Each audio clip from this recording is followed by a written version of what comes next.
10,000 টাকা দামে একটা মোবাইল কিনবো, কিন্তু আমার কাছে তো 5,000 টাকা আছে। কি করা যায়? আব্দুল ভাইয়ের কাছে 5,000 টাকা ধার করবো, নিব, তাহলে হয়ে যাবে। চাই আব্দুল ভাইয়ের কাছে। আব্দুল ভাই, আমি তোমার কাছে যাচ্ছিলাম। আমিও তো তোমার কাছে যাচ্ছিলাম। কি দরকার ভাই বলো? তা আগে তুমি বলো। না না ভাই, তুমি বলো, তুমি বলো। আমার তো 5,000 টাকা খুব দরকার ছিল। 5,000 টাকা দরকার? হ্যাঁ। এলাও ভাই 5,000 টাকা, হ্যাঁ এলাও 5,000 টাকা। Wow, thank you. হ্যাঁ ভাই, আর তোমার? আমারও ভাই 5,000 টাকা দরকার ছিল তো। হ্যাঁ। হুম। ঠিক আছে, এলাও, তোমাকে 5,000 দিলাম, লাও। ওকে, থ্যাংক ইউ ভাই।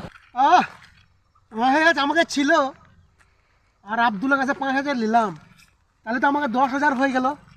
দারুণ হবে, মোবাইল কিনা হবে। একবার গুনি দেখিলি রে সালা, এ তো 5,000ই, 10,000 কেনা হইল না।